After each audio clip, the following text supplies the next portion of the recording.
Hola, buenas noches, bienvenidos a Classics, a 13 Televisión, creo que es el número 16 o 17, pero bueno, hay gente que lo lleva mejor la cuenta que yo. Hoy vamos a ver una película, yo no sé si ponerle ese adjetivo de excepcional, pero sí, pertenece a Robert Aldrich, que yo creo que es uno de los primeros de la segunda fila de los grandes directores de Hollywood. Un hombre todoterreno, porque fue ayudante de dirección de los grandes directores de su época, acabó con Chaplin en Candilejas además, y productor y guionista y un director estupendo en cualquier campo. Por ejemplo, en el cine negro yo creo que El beso mortal es una de las mejores películas de los años 50. También tiene otra película que hace un par de meses Eduardo Torres Dulce en su programa El cofre del tesoro rescató, que es El beso mortal, Hustler, una película maravillosa, un cine negro retardado pero apasionante, con Burt Reynolds y Catherine Deneuve, que la historia de un policía y una prostituta, con un pesimismo que enlaza con esta película que vamos a ver hoy, el pesimismo. Bueno, en el western yo creo que la mejor es esta película de La venganza de Ulzana, que casi sería un remake de aquella que hizo hace años, cuando empezaba su carrera Apache, precisamente con Burt Lancaster. Estaban cambiados los personajes. Burt Lancaster era el tipo que huía de la reserva, y John McIntyre, el guía, el explorador que le perseguía. Aquí es al revés, aquí el que huye es Ulzana y el explorador, casado con una india, es Burt Lancaster, en uno de los mejores personajes de su carrera. Él dijo que solo en esta ocasión, cuando leyó el guión de Alan Sharp, dijo, la hago tal cual, no necesita ningún cambio. Pero bueno, en el cine bélico, 12 del patíbulo, Misiles, esa es una película que por más cortes que le dieron, en España creo que se la cortó 20 minutos al arma Misiles, sigue siendo maravillosa. Bueno, el Emperador del Norte, otra maravilla de película, pero ciñéndonos a La venganza de Ulzana, es una película seca como un dry martini de los que hacía mi amigo Alfredo Landa, muy seca. Es una película que es una verdadera maravilla de rodaje, de concentración en los planos. La película está muy presente en la guerra de Vietnam, cuando él rueda esta nueva aproximación. Es una película durísima, muy cruel, pero con unos puntos de vista que son preciosos para analizar ahora. Yo creo que La venganza de Ulzana, como decía Burt Lancaster, tiene un guión extraordinario de Alan Sharp. Es algo increíble, porque este guionista, al que yo tuve la suerte de conocer, había hecho también una película que hicieron a medias Richard Fleischer y John Huston, que se llamó Fuga sin fin, con George Scott, que también es un guión extraordinario. El diseño de los personajes, la falta de cualquier tipo de ñoñería, la sequedad del paisaje. Bueno, yo creo que si decía eso de los años 50 del beso mortal, yo creo que esta es una de las mejores películas de los años 70. Señor Torres Dulce, yo te he citado antes muy buenas, porque hace poco, como decía, rescataste la película de el noir, el último noir que hace él, ¿no? El destino fatal, pero sé que también compartes conmigo el entusiasmo por este western asombrosamente bueno, lúcido y actual. Buenas noches, José Luis. La verdad es que me gusta muchísimo la película desde que la vi en su estreno, y cada vez que la veo crece en mi admiración por la película, ¿no? La película es un western, y vamos a dejarnos de tonterías, es decir, es un western con todos los ingredientes del western. En primer lugar y fundamentalmente por el paisaje, ese paisaje de Arizona, donde se cita esa frase famosa del general Sheridan, creo que es, ¿no? Dios creó el infierno y Arizona y decidió irse a vivir al infierno, por la especial geografía que tiene ya el nombre español, árida zona, ¿no? Creo que un western de exteriores, vamos a dejar fuera Río Bravo, los westerns de interiores, sin la utilización del paisaje no tiene ningún sentido. Aquí Aldrich y su fotógrafo, Joe Biroc, su fotógrafo habitual, creo que han captado esa sequedad amarilla, ese carácter áspero, austero, peligroso que tiene el propio paisaje de Arizona, que es un personaje más, ¿no?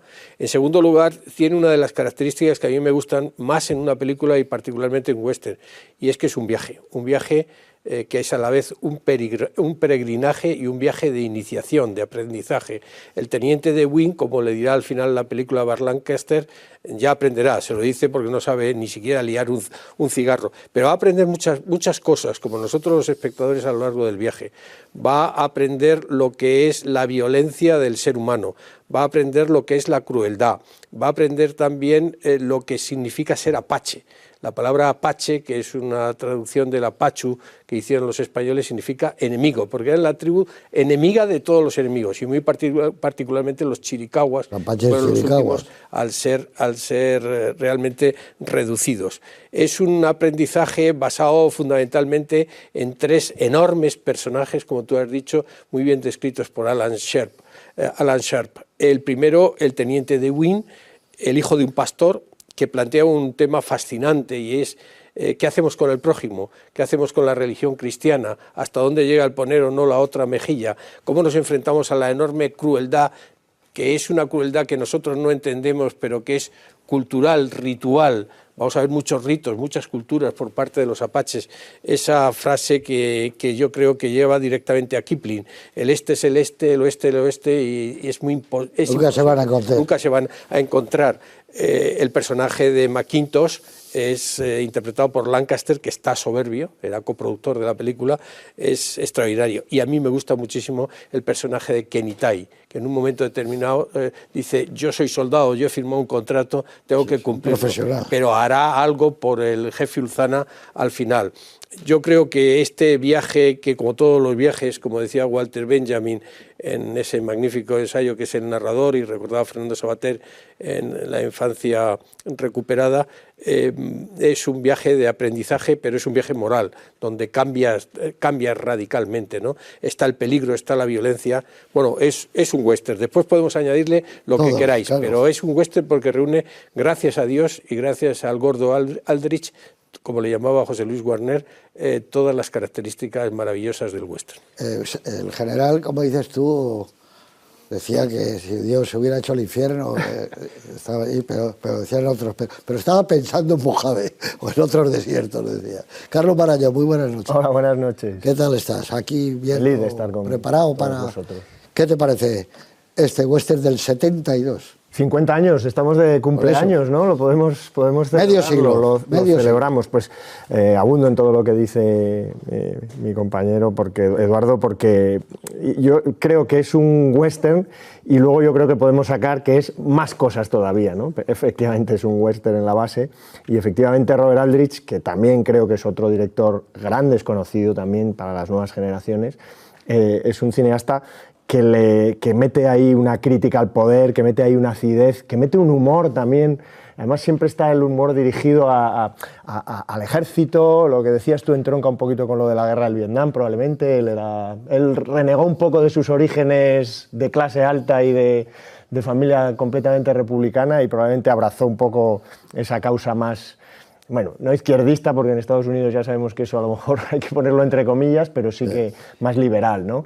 Y yo creo que esta película además es que es muy incorrecta, y eso yo creo que la hace muy moderna, ¿no? Yo creo además que este cineasta es un poco padre de una serie de directores que no se entendería igual ni a Peckinpah, ni a Arthur Penn, ni a toda la generación de cineastas televisión, la generación televisión, ¿no? Los Lumet, Pakula, Frankenheimer, todos esos que empezaron directamente haciendo series. Él, en cambio, que hizo series también, y que cogió también eso que se ve en su forma de dirigir y esa versatilidad que tiene, pero es verdad que él empezó a la antigua usanza, ¿no? Empezó haciendo en la serie B, en la RKO, algo que esa otra generación no mamó como él, ¿no? Y entonces yo creo que eso le hace más especial todavía a Robert Aldrich. Bueno, y una ventaja, que fue ayudante de dirección de muy buenos directores, Milestone, bueno, es como una prolongación del primitivo Orson Welles. Tiene mucho que ver con Orson Welles. A él le gustaba mucho esa cosa. Entraron juntos o cerca en el tiempo, ¿no? Sí, y hay algo parecido, sobre todo en las películas esas como neogóticas de Baby Jane y todas esas cosas, esas películas distintas. Muy buenas, señor Pruneda. Que hay muy buenas. José Antonio. Bueno, dinos algo antes de que veamos la película. Bueno, yo creo que opiniones tuyas. Ya como western lo habéis definido en toda su amplitud, lo que ha dicho Eduardo, lo que dice Carlos, de la crueldad, la ferocidad. creo que va un poco más lejos, creo que explica también, que se esfuerza en explicar la filosofía de cada una de las partes, lo cual también me parece importante. O sea, nada es gratuito, sino que pertenece, digamos, como quien dice, pertenece a la propia etnia del Apache. Es decir, no es un señor cualquiera, es un señor, digamos, que está hecho para matar. En este caso hay una definición muy bonita de Kenny Tai cuando habla de ha respirado demasiado tiempo el aire, digamos, de la reserva, y ahora tiene que respirar otra vez el aire de la pradera. Y luego hay una cosa que me encanta de esta película, que es, tiene una estructura perfecta, pero perfecta en muchos sentidos. De algo hablaremos luego, pero es como una gigantesca partida de ajedrez. Es decir, cada parte está esforzándose constantemente en adivinar lo que el enemigo va a hacer a continuación, y viceversa. O sea, y entonces, claro, eso solo se puede dar efectivamente entre dos personas, entre unas personas que tienen la experiencia de vivir en un determinado medio, como quien diría, por ser moderno, en un determinado casi ecosistema. Y cómo saben perfectamente qué movimiento va a hacer el contrario, cómo lo intuyen, pero el contrario a su vez también está haciendo lo mismo, a ver cuál va a ser la siguiente jugada. Esa especie de lucha constante, de lucha mental, que en un momento dado a mí me parece que la película tiene un grado de suspense como en las mejores películas de Hitchcock que puedas pensar. Ya no es eso, ese suspense de que llegaba el séptimo de caballería al rescate, no, esto va por otro lado, evidentemente. ¿Cómo se da cuenta él de que los caballos van Bueno, sin jinetes? No, eso es fantástico. Bueno, eso que tú dices, esas operaciones. Y luego la cotidianidad, que empieza como pocas películas hemos visto, westerns, con un partido de béisbol. Están jugando los soldados un partido de béisbol en la reserva india, un domingo, y ahí es cuando aparece alguien que dice que se ha fugado. El personaje de él es extraordinario, el de Burt Lancaster. Y no hay que olvidar que también es la tercera vez que trabajaban juntos, y que había hecho Veracruz también, Gary Cooper y Burt Lancaster, otro western estupendo. Bueno, hizo unas películas extraordinarias. A mí me gusta mucho también El vuelo del Fénix. Y la última, que me parece que yo, si tuviera que ahora mismo elegir una película para ver, porque no hubiera más posibilidades, sería la última, que se llamó Chicas con gancho, sobre lucha libre, que es como un musical de los que se hacían en Metro en los años 50. All the Marbles, todas las bolas. Es una verdadera joya esa película. Pero bueno, vamos a ver La venganza de Ulzana, Ulzana's Ride, que es, yo creo, una verdadera joya del cine de los 70 y que está entre los 30 mejores western que yo creo que se han hecho, que ya quiere decir, porque cuidado que se han hecho western buenos. Así que con todos ustedes, esta especie de nueva visión de Apache, que fue una película que en su tiempo tuvo una gran consideración crítica, y esta pasó porque yo creo que llega cuando el western está un poco agonizando en los años 70. Está ya el cine italiano haciendo otro tipo de películas, el spaghetti western, pero de repente esta es una película muy, muy seca, muy árida, con un fatalismo bañando las imágenes tremendos. Con todos ustedes, La venganza de Ulzana, de Robert Aldrich.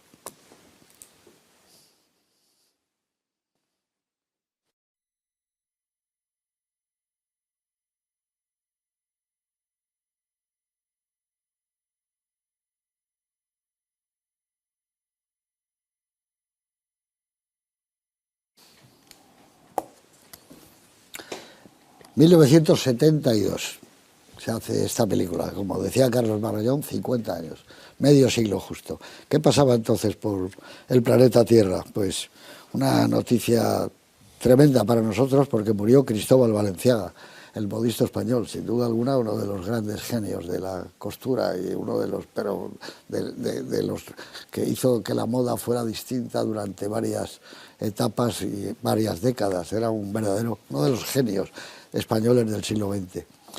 El Consejo de Ministros fija el salario mínimo en España de 156 pesetas, año 72.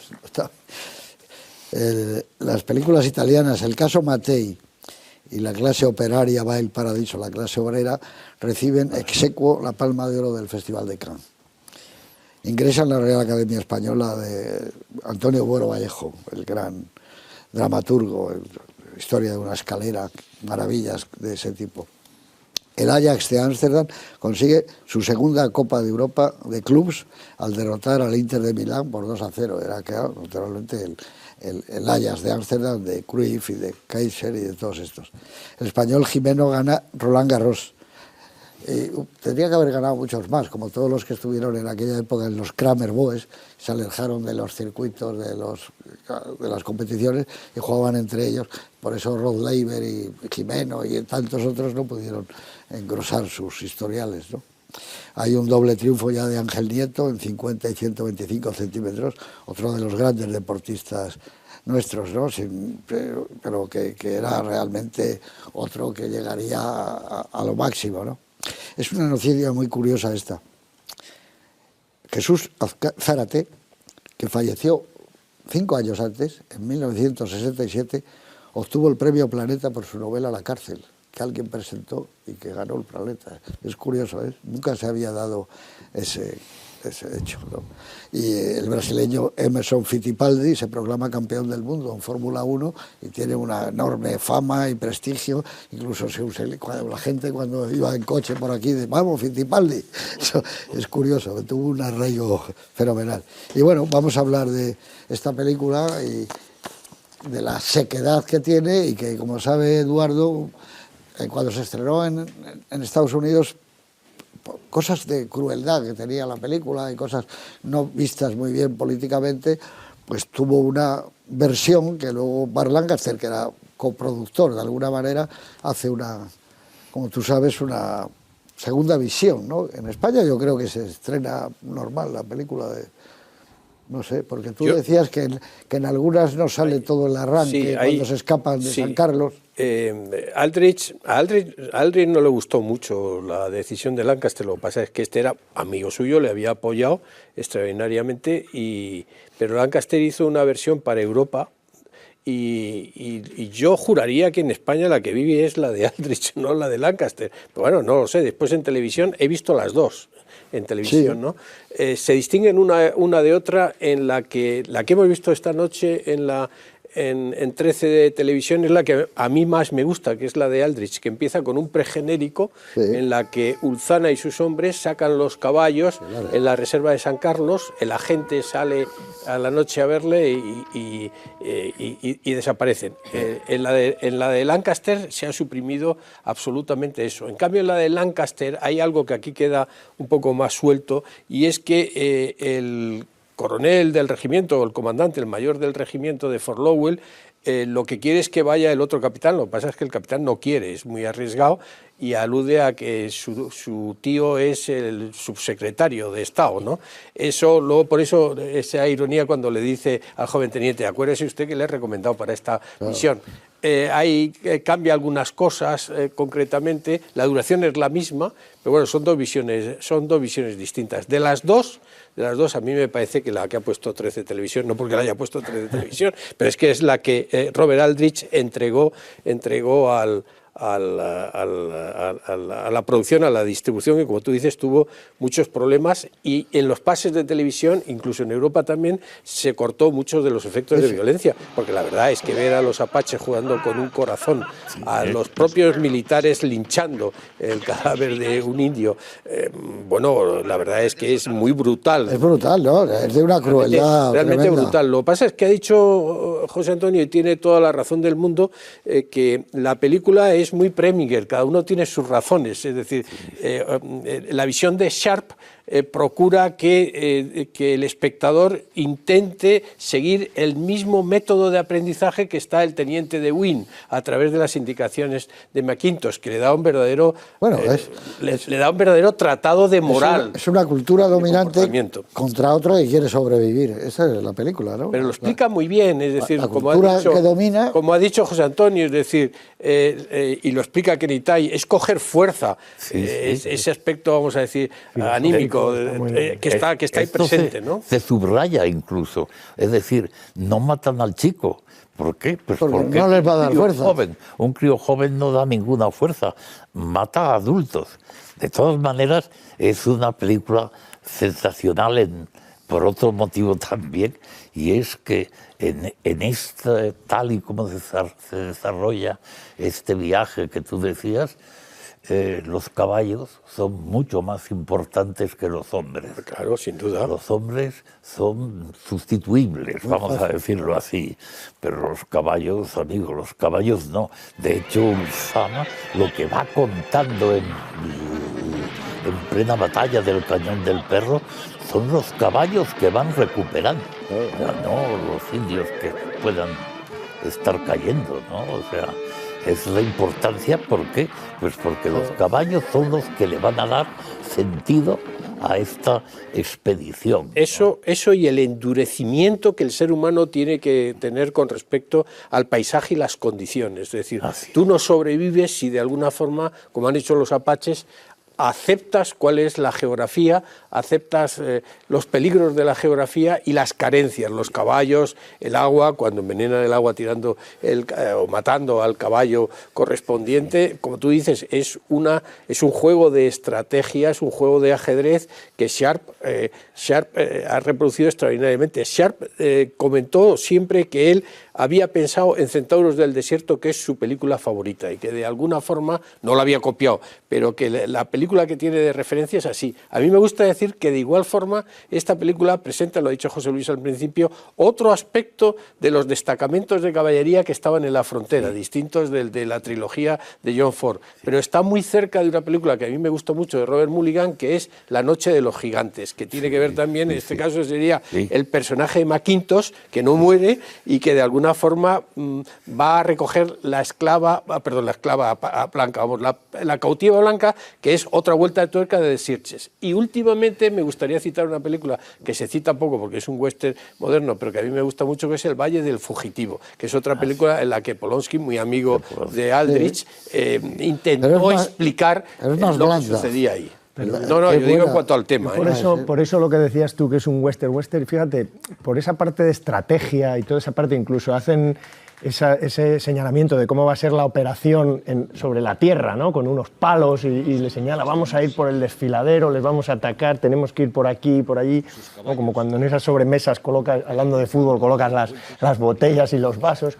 Yo sí que le veo un punto también, y quizá porque sabemos que luego ha hecho, o que hizo antes, películas bélicas muy importantes, pero sí que tiene una parte bélica, quizá por lo que dice, claro, muy importante. Tiene un apartado de estrategia bélica, de ese funcionamiento, ¿no? ¿Y sabéis quién lo vio eso muy bien? Que además es un gran fan de Robert Aldrich, y de ahí quizá por la brutalidad a la que asociamos normalmente. Quentin Tarantino es muy fan del cine de Robert Aldrich. Y a mí me da la sensación de que Aldrich, si lo miráis bien, era un indie antes del cine independiente, ¿no? Era un cineasta independiente mucho antes del cine independiente, porque era un hombre que quería hacer sus propios proyectos, nunca se casó con nadie. Odiaba a los productores clásicos. Montó su productora, se arruinaba. Claro, cuando tuvo el éxito con 12 del Patíbulo, se hizo un estudio. Vendió sus derechos y montó su estudio para poder hacer lo que él le apetecía, ¿no? Pero de hecho, él durante un tiempo tiene esa especie de cosa que se llama Los Asociados y Aldrich, y era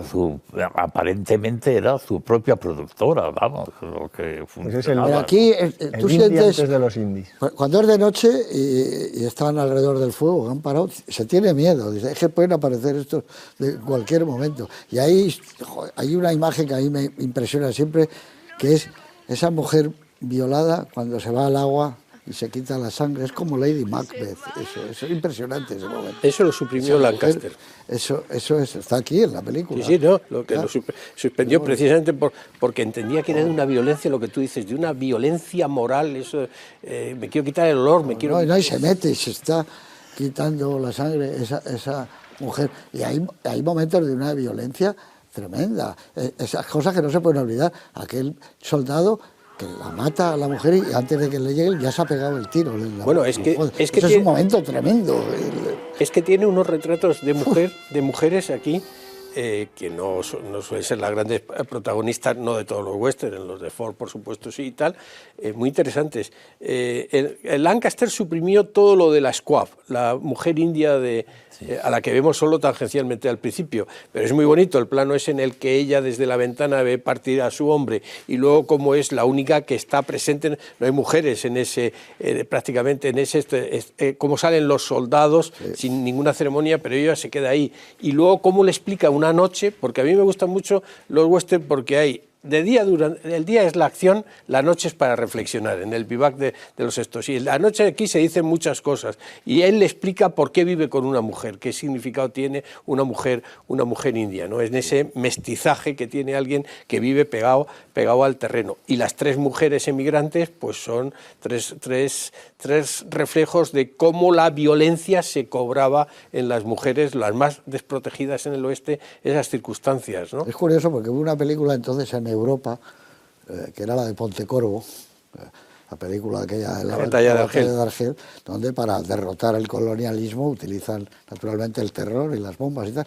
Esta es una película en ese sentido muy parecida, donde ellos utilizan todo lo que pueden, el odio, el terror, todo, y es tremendo porque es ese mundo que se está perdiendo, pero ahora que estamos hablando a veces tanto, acordaos el presidente de México y todas estas cosas, oye, la sangría que hicieron ellos, no con los apaches, con todos los indios, es que desaparecieron, pero estos que están en la reserva, de repente necesitan respirar aire puro, que era Apache, la primera película que hace. Él quiere respirar, va con su mujer, que también es india, buscar una montaña. Esa es claramente una película pro-india, lo que ha cambiado Aldrich. Ahora Aldrich le da la vuelta. Bueno, el John McIntyre, que era el actor, a este le pone McIntosh. Por él. Y entonces es otro tipo. Pero es un tipo que, por ejemplo, tú lo has dicho ahora, salen todos, pero no tiene esa especie de carga épica que otras películas, cuando sale el destacamento, no, aquí salen sin más.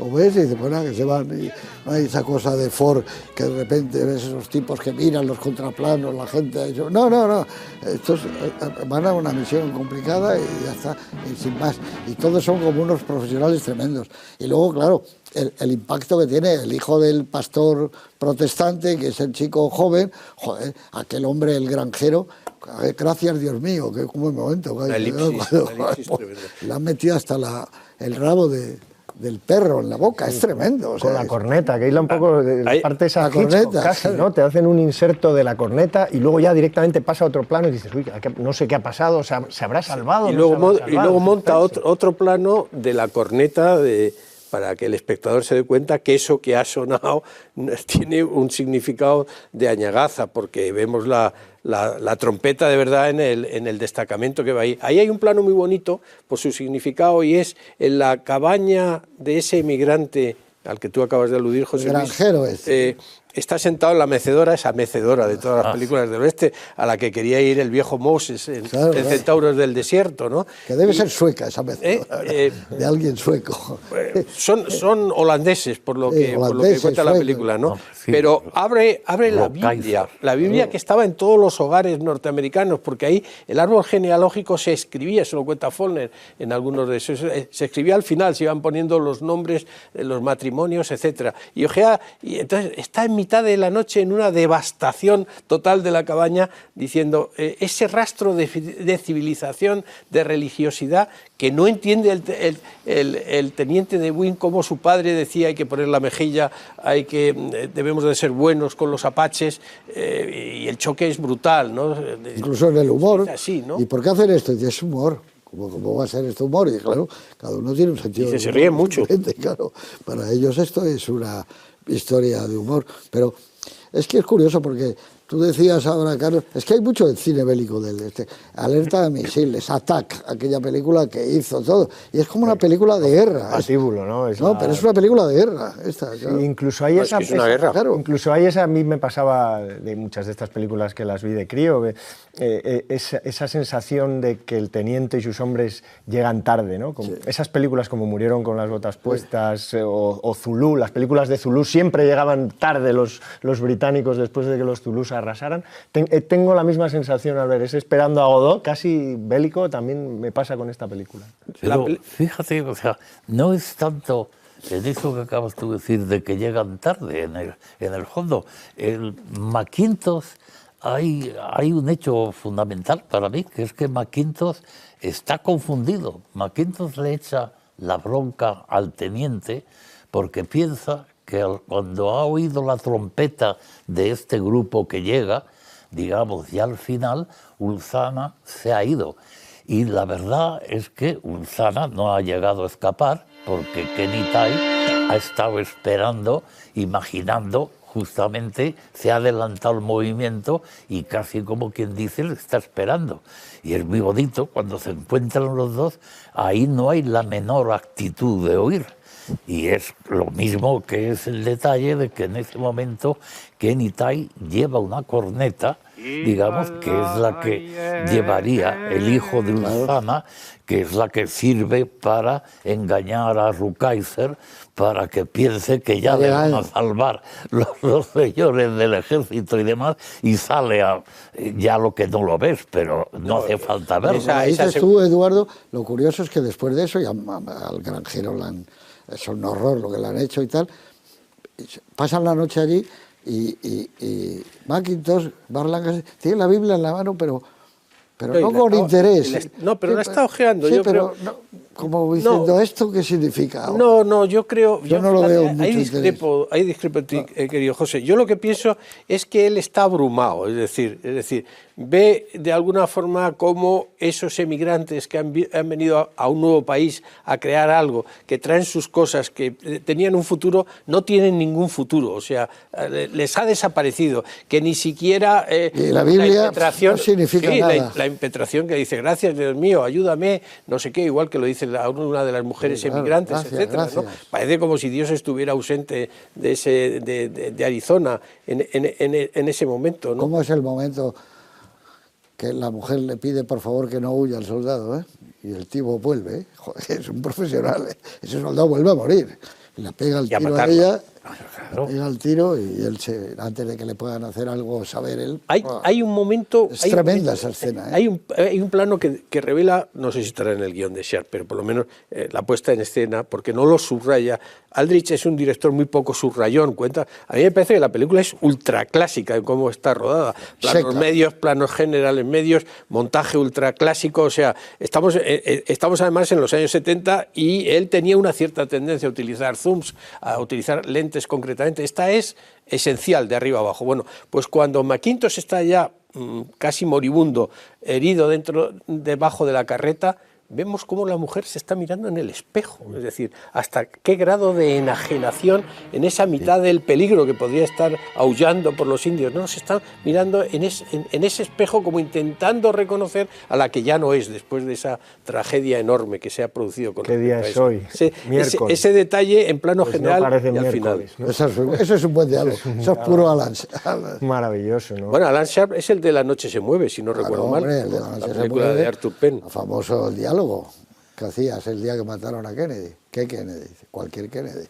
Ese es Alan Sharp. Yo tuve la suerte de conocerle. ¿Quién va ganando? Algunos pierden más lentamente que otros. Todos pierden, unos más despacio que otros. Sí. Yo le conocí porque él estaba en la agencia, que yo tuve la suerte de estar 2 años, que era Paul Conner, y cuando Paul Conner falleció, nos heredó, por así decirlo, Gary Salt, Alan Sharp y yo, y entonces desayunamos en un par de ocasiones con el agente, y él me hablaba y yo le decía, chico, dialogas, que es una verdadera herencia de James, de Chandler, metes tus diálogos fantásticos. También es el de la película esta de George Scott, que es muy buena, Fuga sin fin. Bueno, muchas películas, y bueno, de mi edad, iba a decir que es un tipo joven, ya no tan joven, ¿no? Pero esta es una película... Hay eso que tú has dicho del miércoles, eso es fantástico. Es maravilloso. No, hay máximas morales tremendas. Hay un momento determinado que cuando ya el teniente Dewey está sobrepasado por la violencia que está viendo, que no comprende, porque es alguien que no comprende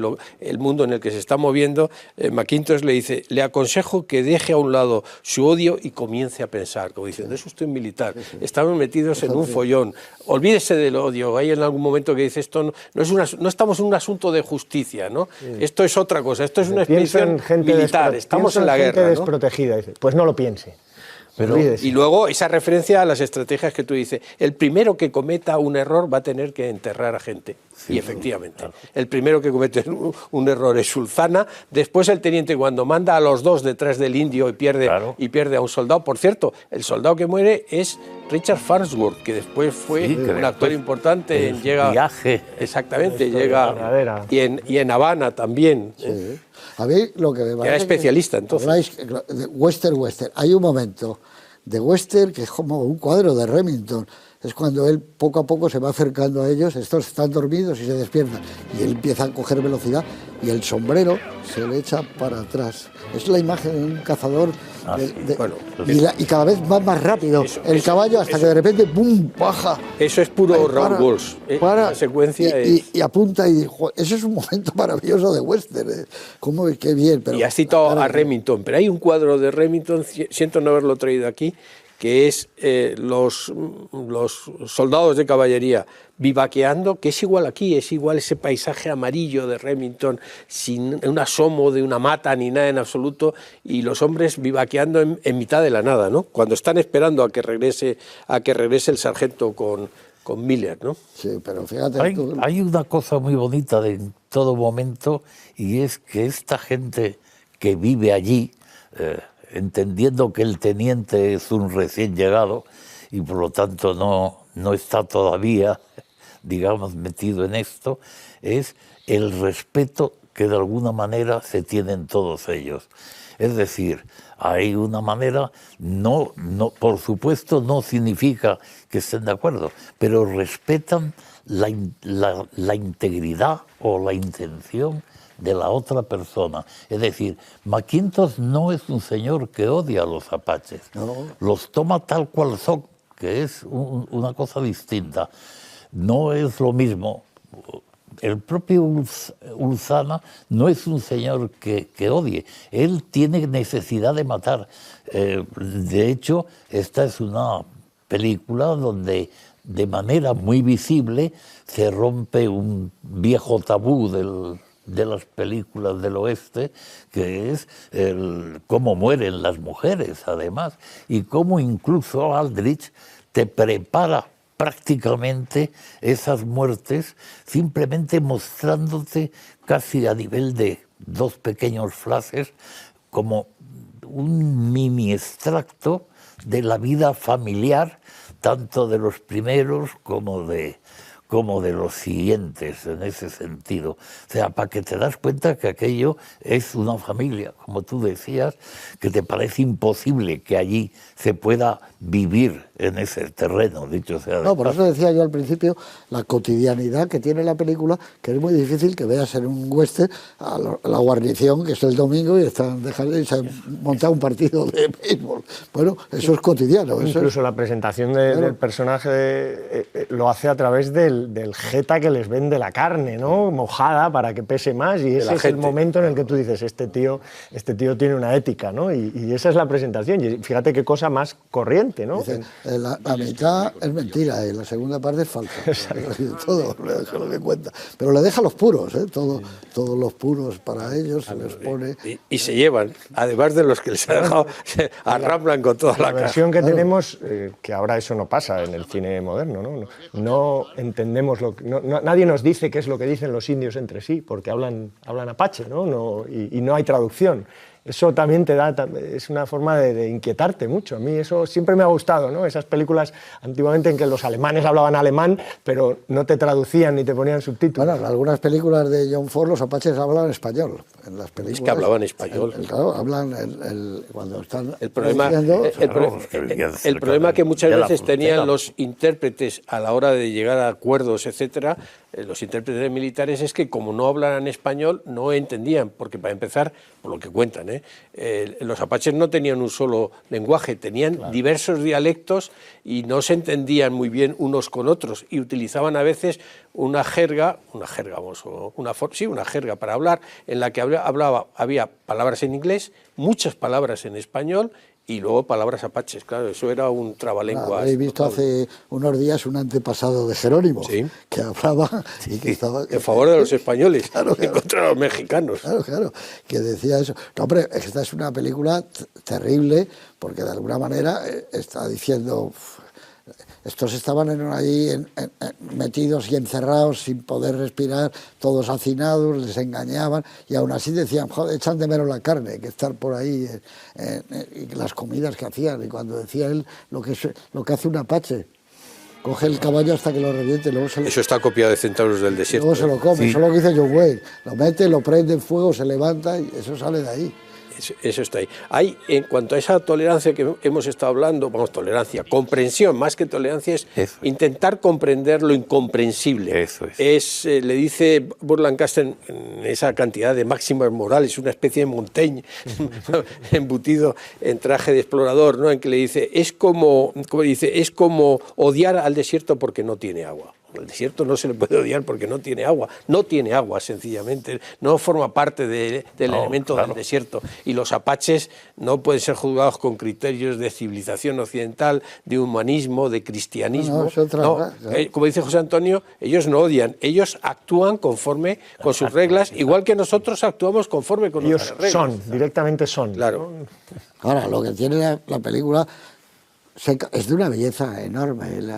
Cómo se nota cuando ruedas de verdad en escenarios naturales, que no hay transparencias, que no hay esas noches americanas. No, aquí... O no hay efectos digitales, ojo. Ahora. Claro, bueno, es que es impresionante, es de una belleza. La secuencia... Un tipo a caballo en ese lugar, o un tipo disparando, es una maravilla. La secuencia final a la que ha aludido José Antonio antes, la doble secuencia final, es decir, esa estrategia final de cómo atrapar a Ulzana para que Ulzana no les atrape a ellos, es una especie de gambito y contragambito, hablando en términos de ajedrez, ¿no? Sacrificando piezas y las cosas y tal. Es de una belleza extraordinaria y a mí me ha recordado las estrategias de las películas de Boetticher, en esos donde todos se mueven dentro de ese paisaje rocoso a intentar un juego del escondite, a intentar sorprender. Y hay algo que yo creo que está presente en la película y es el fatum, algo muy de Fritz Lang. Sí, la fatalidad. Es decir, es que los gemelos, de repente, el indio que está vigilando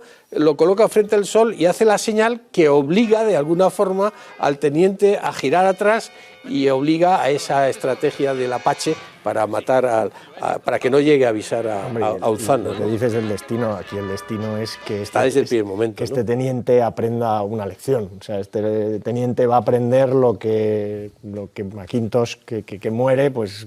Lo que no le enseñaron West Point, ¿no? Claro. Sí, cuando él coge la boñiga y le dice, en el este estarán muy contentos si le vieran, les haría mucha gracia si le vieran. Pero claro, es un camino de aprendizaje de este teniente que en la academia obviamente no le cuentan nada de esto, ¿no?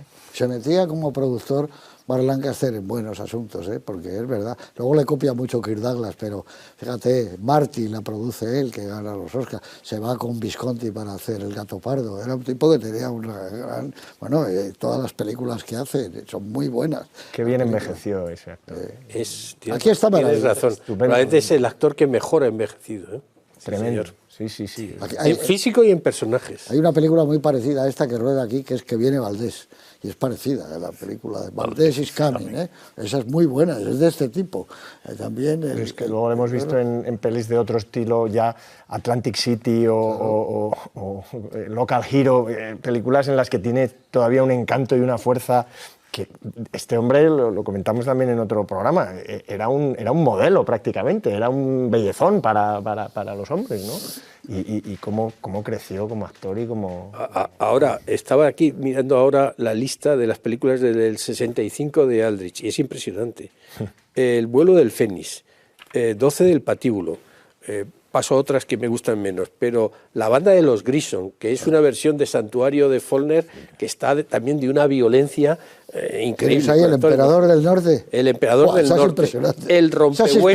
El rompehuesos con Burt Reynolds, que es una comedia carcelaria llena de vitalidad. Destino fatal, de la que has hablado antes. Alerta misiles y All the Marbles, las otras. Le debía gustar el deporte, ¿no? Porque él empezó haciendo una película de béisbol, de Big Leaguer, con Edward G. Robinson haciendo de entrenador. Es un guiño muy bonito empezar con béisbol, un western. Claro, él empieza con béisbol, luego Rompehuesos, la que dices, claro. Es una especie de evasión o victoria en una cárcel moderna. O sea, ¿no? Los carceleros contra nosotros. O sea, en 15 años, 10 películas excelentes. Y si nos vamos para atrás, encontramos fácilmente a lo mejor otras 10 películas. Bueno, se metía en unas aventuras curiosísimas como El último atardecer, que es un western freudiano, incestuoso.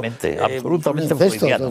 Muy romántico. De repente se parece una película de Nicolas Ray, por decirlo. De repente aparece todo el pasado que existe entre los personajes. Aparece un aspecto noir también dentro de la película. Y luego lo que ha dicho José Luis de su eco de... Las neogóticas. ¿Qué ocurrió con Baby Jane, Sweet Charlotte? Rodó blanco y negro mucho, ¿no? Claro. O sea, usó el blanco y negro más que hasta los 60 y tantos, ¿no? Que ya era, digamos, lo hacías ya no porque te obligaban, sino porque te apetecía, ¿no? Baby Jane es la película en blanco y negro y es del 63, me parece recordar. No abandonó el blanco y negro hasta tarde. Cuando quiso contratar a Peter Falk, pues necesitaba una estrella para la última película. Él no murió de viejo, murió relativamente joven y además con proyecto, murió de un ataque al corazón, probablemente por la enorme gordura que tenía probablemente, ¿no? Y el poco ejercicio pese a los deportes que le gustaba. Pero le dijo, necesitaba a Peter Falk y le dijo al productor, voy a utilizar la táctica Bette Davis. Dice, ¿cuál es la táctica Bette Davis? Dice, la que seguí para convencer a Bette Davis que trabajara en qué sucedió, ¿no? Y la táctica era decirle, mira, este es el mejor guión del mundo y tú me tienes que decir que es el mejor guión del mundo. Si me empiezas a decir que falla en la página 16, no te contrato. Y curiosamente Bette Davis dijo, es el mejor guión del mundo, y puso todo, y Peter Falk para la película de las chicas luchadoras, que es fantástica, dicho sea paso. Esa es una maravilla. Aquí es que tiene muchos nombres. All the Marbles, Chicas con gancho. De California Dolls. California Dolls. Es como se anuncian ellas.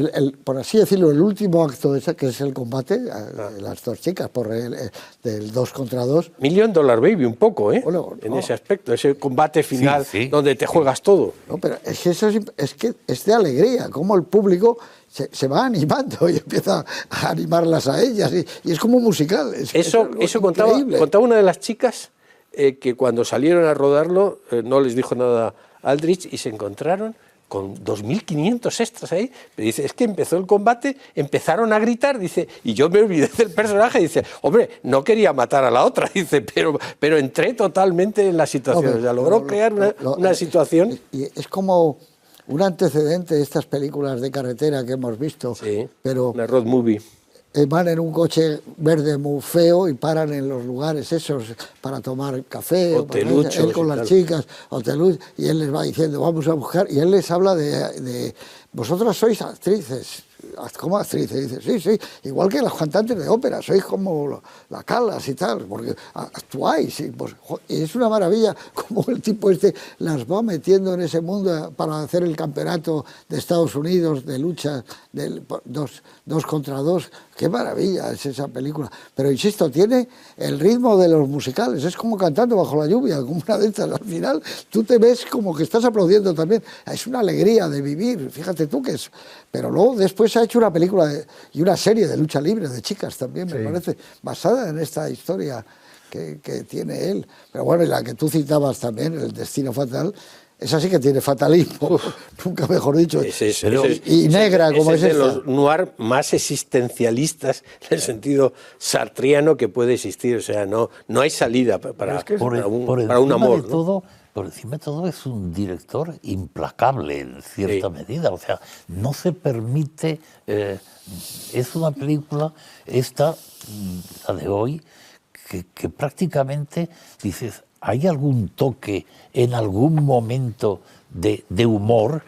Y solo hay en toda la película, creo que hay un momento que te lo puedes tomar como un cierto humor, que es cuando Kenny Tai describe la mujer de Ulzama es fea, la mía no. O sea, no tan fea, dice, no dice que sea guapa. No, sé, tan fea. no quiere decir que sea guapa. ¿Cuál sería tu plano preferido de esta película? Hay muchos, ¿eh? Me gusta. No, yo me voy a ir, con vuestro permiso, al final. Es decir, a mí hay una cosa que me gusta mucho en la película, que es... El congelado final, congela la película, ¿eh? Sí, bueno, no, pero... que es las miradas sobre todo que cruzan Lancaster y Kenny Tai. Yo creo que la despedida 3 que tiene la película revela que la película es formidable en la creación de personajes, que hay un guión formidable, pero que Aldrich es un director tan físico que comprende también lo que hay detrás de los personajes, ¿no?